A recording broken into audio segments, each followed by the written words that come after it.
Malam itu, apartemen mewah di pusat kota terasa begitu sunyi bagi Sinta. Di atas meja makan marmer, hidangan spesial sudah mendingin. Sinta melirik jam dinding, pukul 10 malam. Ini adalah ulang tahun pernikahan mereka yang ke-7. Namun Om Burhan belum juga menampakkan batang hidungnya. Sebagai istri kedua yang terpaut usia 15 tahun lebih muda, Sinta selalu berusaha menjadi pendamping yang sempurna. Ia sabar, penurut, dan tidak pernah banyak tanya tentang bisnis ekspor-impor milik suaminya yang sangat sibuk. Terdengar suara kunci diputar. Om Burhan masuk dengan langkah berat. Perutnya yang sedikit buncit dibalut kemeja sutra mahal yang tampak kusut. Wajahnya yang biasanya berwibawa terlihat tegang. "Mas, maksudku, Om baru pulang?" sapa Sinta, mencoba mencairkan suasana sambil membantu melepaskan jas suaminya. Namun, begitu Sinta memegang jas itu, hidungnya menangkap sesuatu. Bau cerutu mahal milik Om Burhan bercampur dengan aroma parfum wanita yang sangat menyengat, bau melati dan bedak bayi yang murahan. Aroma itu sama sekali bukan selera Sinta yang selalu memakai parfum kelas atas. Tadi ada pertemuan mendadak dengan rekan bisnis dari luar kota.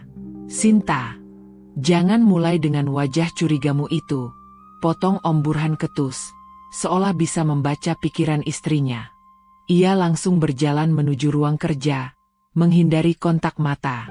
Sinta terdiam di ruang tamu, menggenggam jas suaminya. Saat ia hendak menggantung jas tersebut, sebuah benda jatuh dari saku dalam. Sebuah kotak beludru merah kecil. Jantung Sinta berdebar kencang. Apakah ini kejutan ulang tahun pernikahan? Pikirnya dengan secercah harapan. Dengan tangan gemetar, ia membuka kotak itu. Isinya adalah sebuah kalung emas dengan liontin berbentuk huruf M. Darah Sinta terasa mendidih. Namanya diawali dengan huruf S. Sinta tahu persis, tidak ada satupun anggota keluarga mereka yang memiliki inisial M. Tiba-tiba, suara langkah kaki Om Burhan mendekat. Pria itu berdiri di ambang pintu dengan wajah merah padam, matanya menatap tajam ke arah kotak yang dipegang Sinta.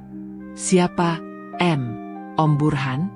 tanya Sinta dengan suara bergetar karena emosi dan rasa mual yang tiba-tiba muncul. Om Burhan tidak menjawab dengan lembut. Ia justru merebut kotak itu dengan kasar dari tangan Sinta. "Sudah kubilang jangan lancang memeriksa barang-barangku. Itu urusan bisnis, kamu tidak akan paham."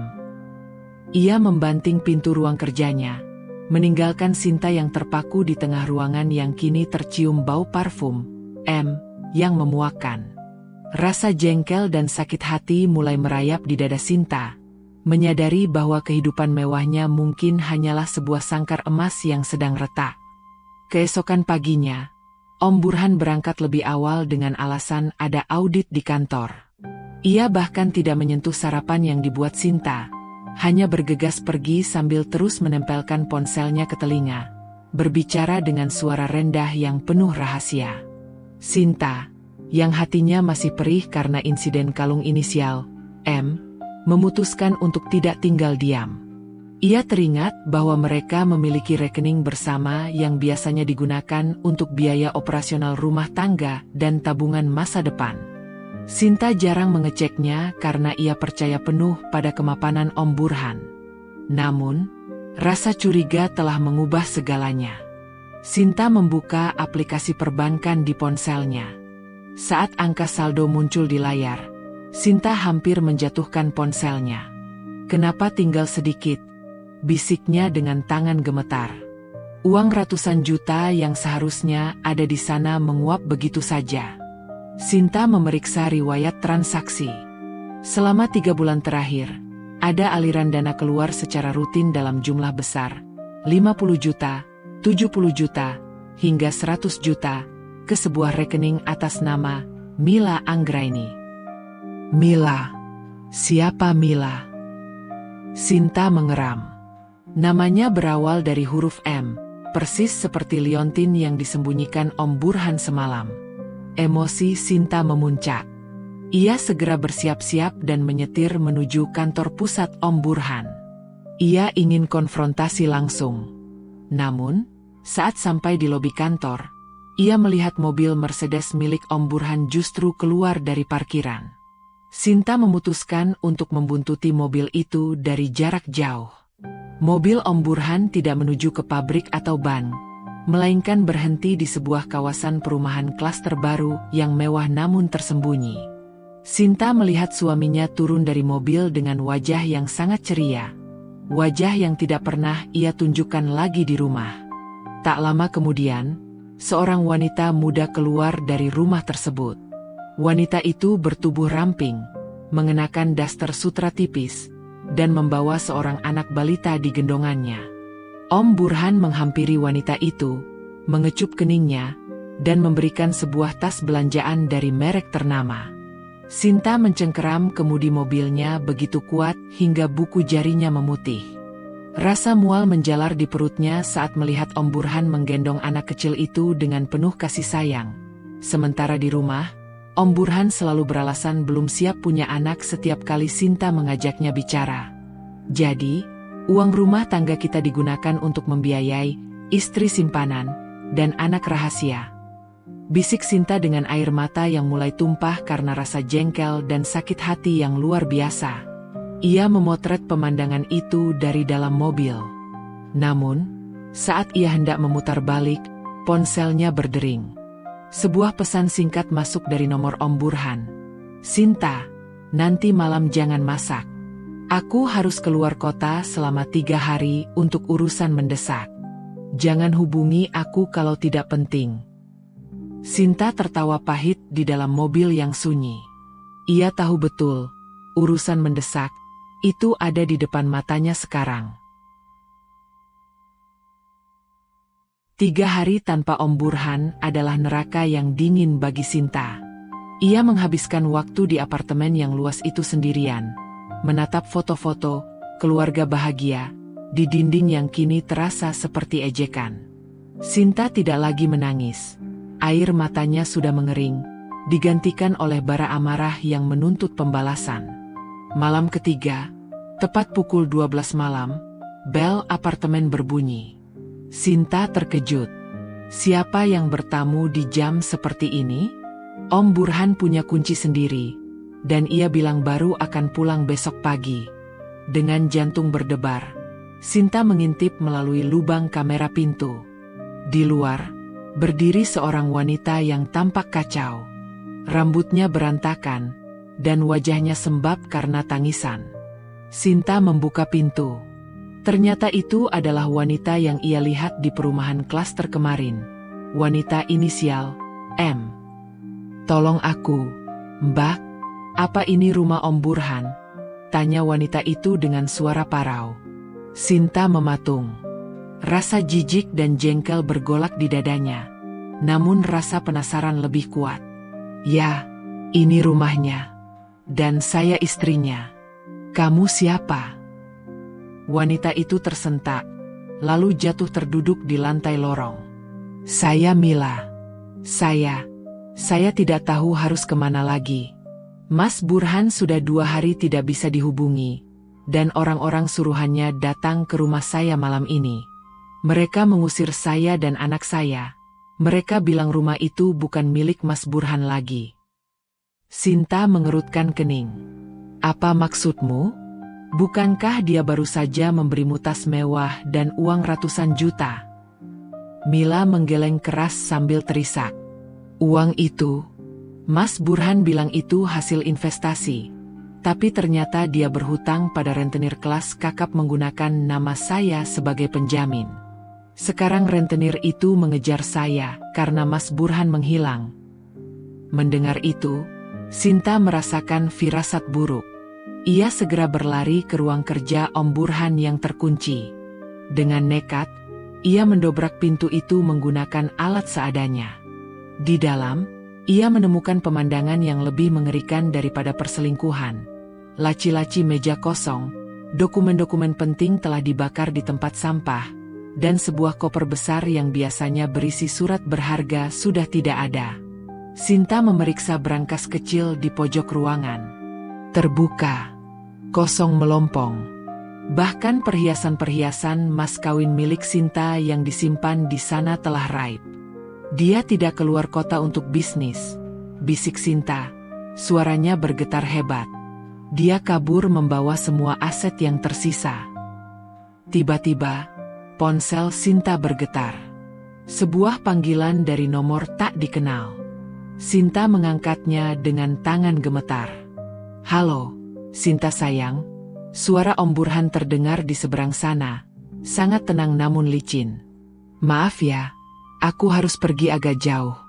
Bisnis sedang buruk, dan aku butuh modal baru. Kamu dan wanita bodoh di depan pintumu itu. Anggap saja ini bayaran untuk waktu yang kalian habiskan bersamaku.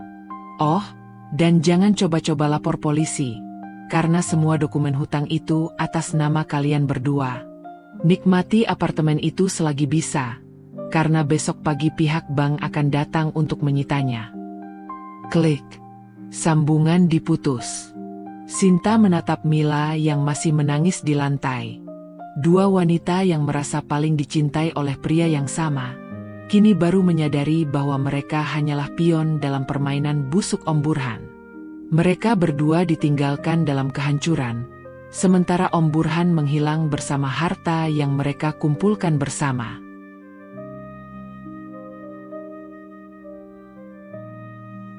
Keheningan malam di apartemen itu mendadak terasa menyesakan. Sinta berdiri mematung memegang ponselnya, sementara Mila masih terisak di lantai lobi apartemen. Dua wanita yang seharusnya saling membenci karena memperebutkan satu pria, kini disatukan oleh nasib yang sama, menjadi korban penipuan Om Burhan yang licin. "Bangun!"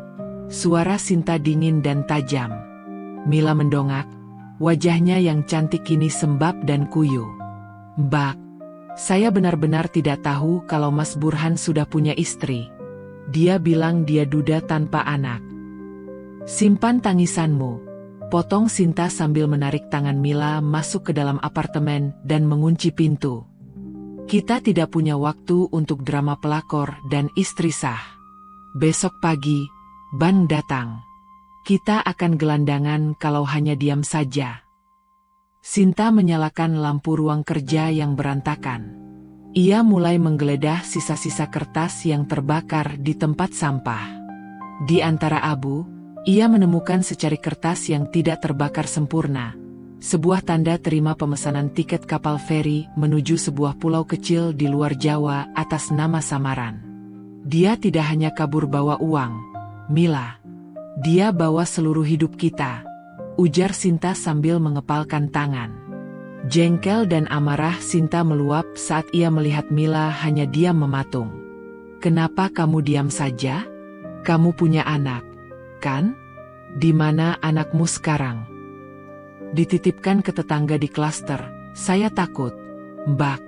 Rentenir itu mengancam akan mengambil anak saya kalau hutang Mas Burhan tidak lunas." Mila mulai menangis lagi. Sinta menghela napas panjang.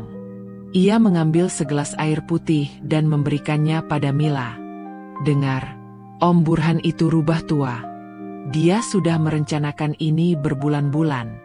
Uang yang dia kirim ke rekeningmu itu sebenarnya bukan untukmu, tapi untuk mencuci uangnya agar tidak terlacak sebagai asetnya sendiri. Dan sekarang, dia membiarkan kita yang menanggung dosanya." Saat mereka sedang bicara, terdengar suara gaduh dari luar pintu. Bukan ketukan lembut, melainkan hantaman keras. "Buka pintunya.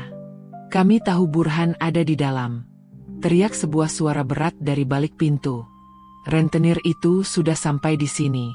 Sinta melihat ke arah lubang intip pintu. Ada 3 pria berbadan besar dengan tato di lengan mereka. Sinta merinding, namun ia tahu ia harus kuat. Ia menarik Mila menuju balkon apartemen yang terhubung dengan tangga darurat. "Kita harus pergi sekarang. Bawa tasmu," perintah Sinta. Namun, saat hendak keluar, Sinta melihat sebuah brankas kecil lain yang tersembunyi di balik lukisan dinding yang miring. Brankas itu bukan milik Om Burhan, melainkan berangkas rahasia milik Sinta yang berisi perhiasan pemberian almarhum ibunya yang tidak diketahui Burhan. Sedikit modal untuk membalas dendam, gumam Sinta sambil memasukkan perhiasannya ke dalam tas. Mereka berhasil keluar melalui tangga darurat tepat saat pintu depan apartemen didobrak paksa. Di tengah kegelapan malam dan gerimis yang mulai turun, dua wanita yang dikhianati ini berlari menuju mobil Sinta yang terparkir di basement. "Kita mau kemana, Mbak?" tanya Mila ketakutan. Sinta menyalakan mesin mobil dengan tatapan mata yang penuh dendam.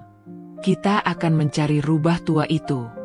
Dia pikir dia bisa membuang kita seperti sampah? Dia salah besar. Dia tidak tahu bahwa wanita yang kehilangan segalanya adalah makhluk yang paling berbahaya." Topeng Sinta sebagai istri yang penurut kini telah hancur sepenuhnya, menampakkan sosok wanita yang siap menghancurkan apapun demi mendapatkan kembali haknya.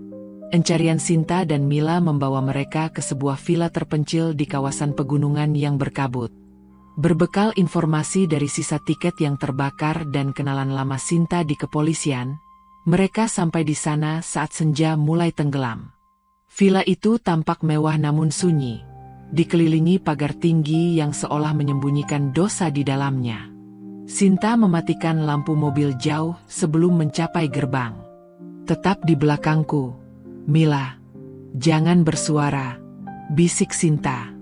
Amarahnya kini telah mendingin menjadi keberanian yang tajam. Mereka menyelinap melalui pintu samping yang rupanya tidak terkunci dengan benar. Sebuah kecerobohan dari seseorang yang merasa sudah sangat aman.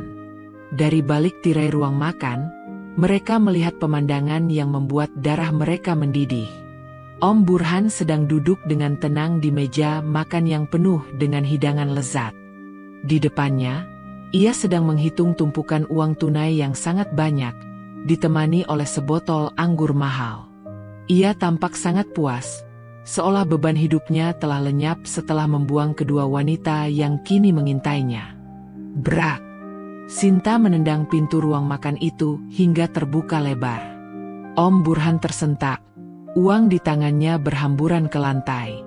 Wajahnya yang semula ceria berubah pucat pasi, seperti melihat hantu. "Sinta? Mila? Bagaimana bisa kalian?" Kalimatnya menggantung di udara. "Enak makanannya, Om?" tanya Sinta dengan nada sarkasme yang mematikan. Ia berjalan mendekat dan duduk di kursi tepat di depan suaminya.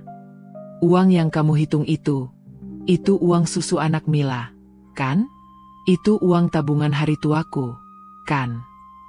Mila melangkah maju, air matanya kini berganti menjadi tatapan kebencian. "Kamu tega, Mas.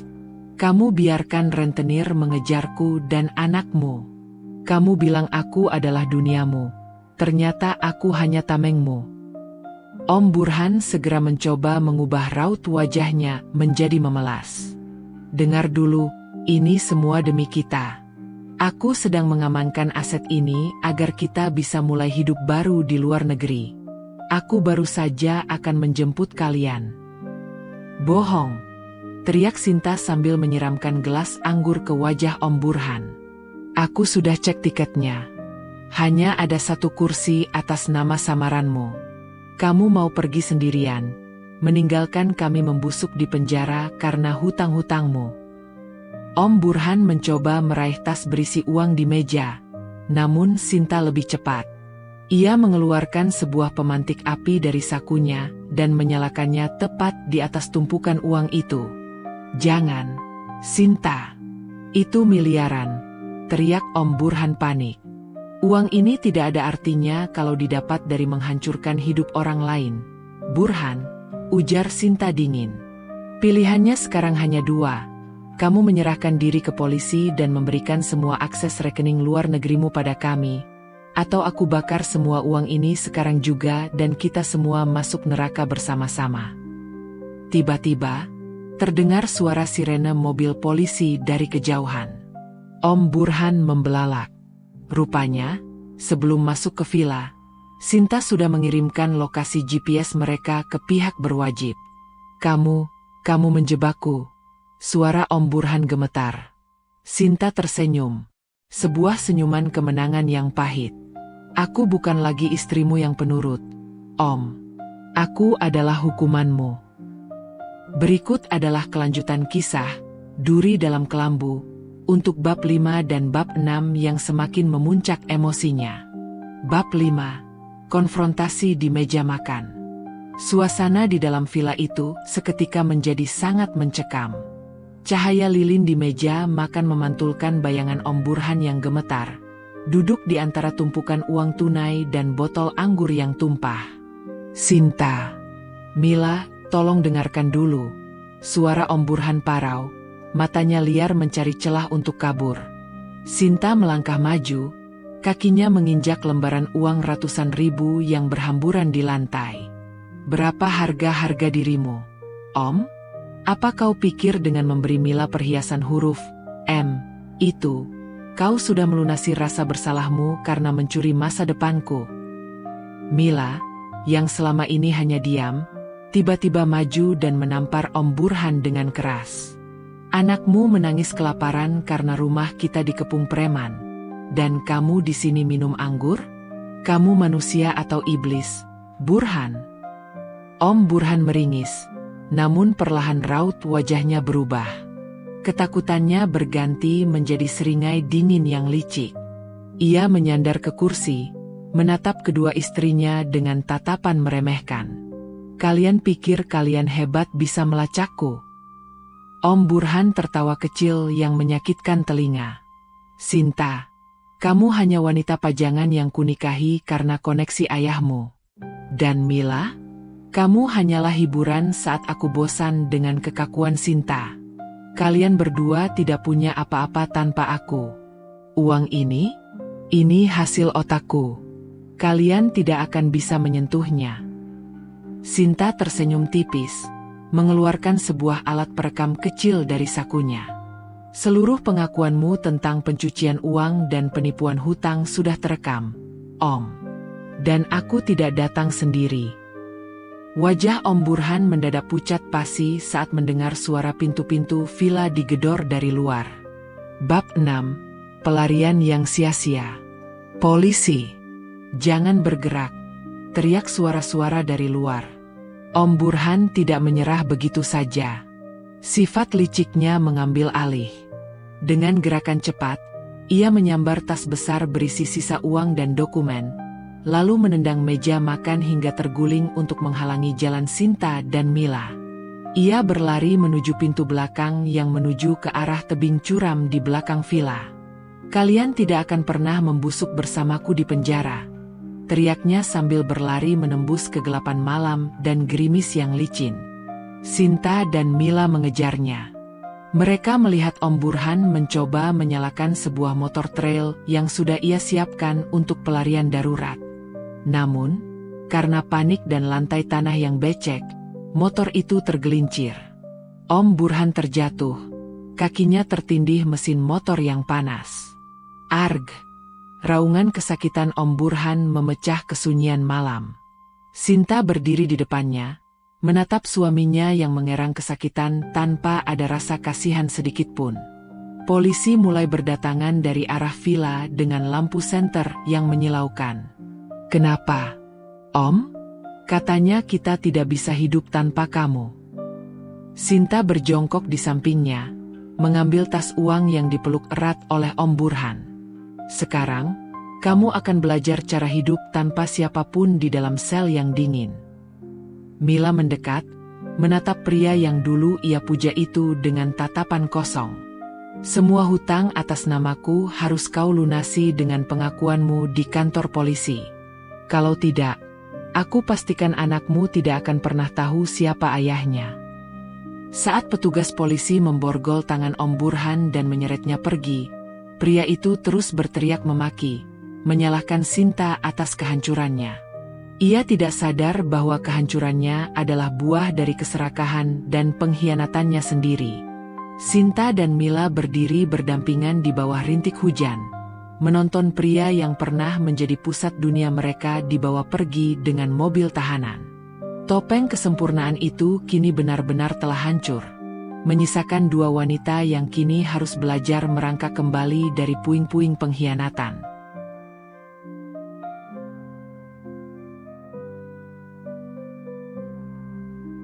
Enam bulan telah berlalu sejak malam mencekam di villa pegunungan itu.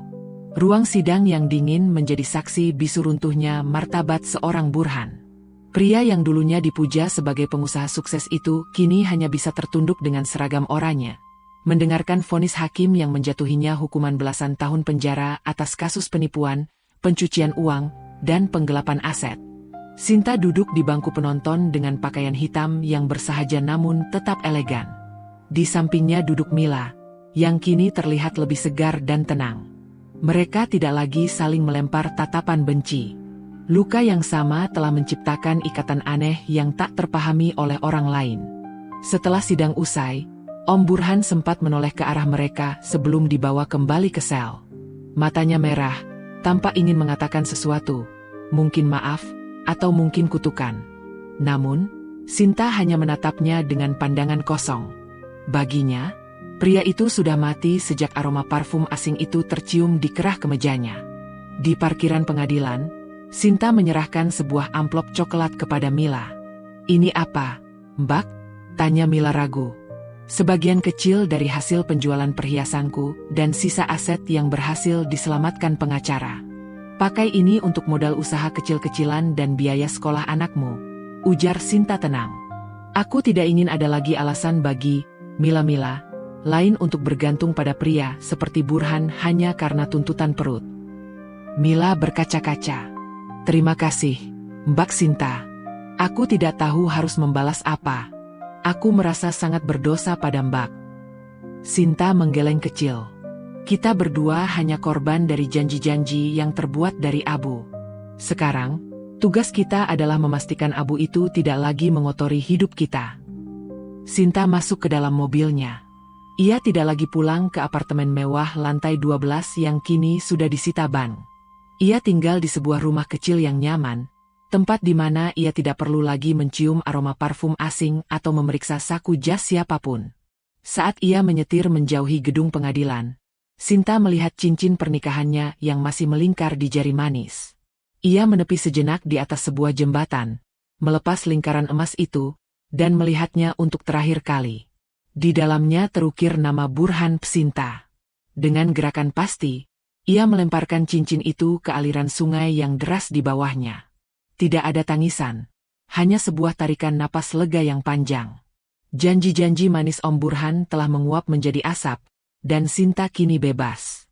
Ia menyadari bahwa pengkhianatan memang menghancurkan hatinya, tetapi juga membakar topeng kepalsuan yang selama ini mengurungnya dalam kesempurnaan yang semu. Hidup baru dimulai bukan saat kita menemukan cinta yang baru, melainkan saat kita berhasil mencintai diri sendiri cukup kuat untuk melepaskan apa yang merusak kita. Tamat.